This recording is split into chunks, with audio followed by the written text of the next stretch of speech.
Guys, alam nyo kung nasaan ako?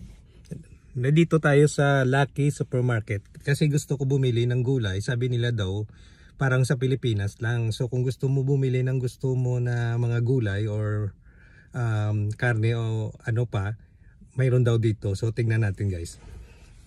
Lucky Supermarket hindi lang pala dito sa Edmonton, mayroon din pala sa Calgary guys.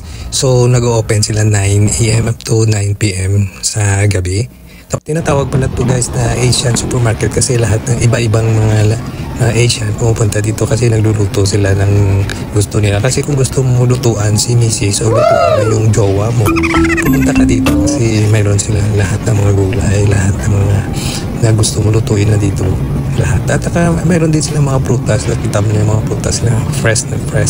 Kahit na yung mga hindi mo makita sa ibang grocery, makikita mo dito. Ganito yan, medyo malaki siya. So, umikot ka lang guys. So, mayroon din sila tuyo na kung gusto mo, hindi mo na mamimiss yung tuyo dun sa Pilipinas. At saka mayroon din sila mga fresh na isda, fresh from the freezer.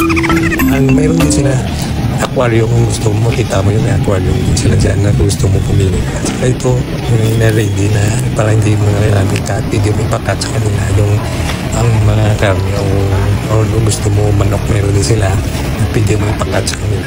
Tapos ang isda pwede din linis, pwede mo ipalinis sa kanila. Meron din sila linis na kahit anong isda na gusto mo pwede mo palinis sa kanila.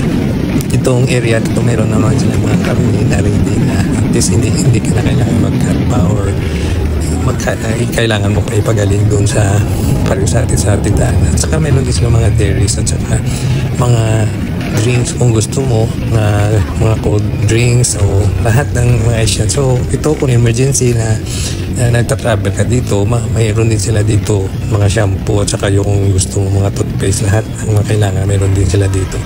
O kung gusto mo magluto na wala kang dala na pangluto, pwede ka bumili dito. Mayroon din sila mga pinggan at saka yung mga kung kailangan mo na bilhin.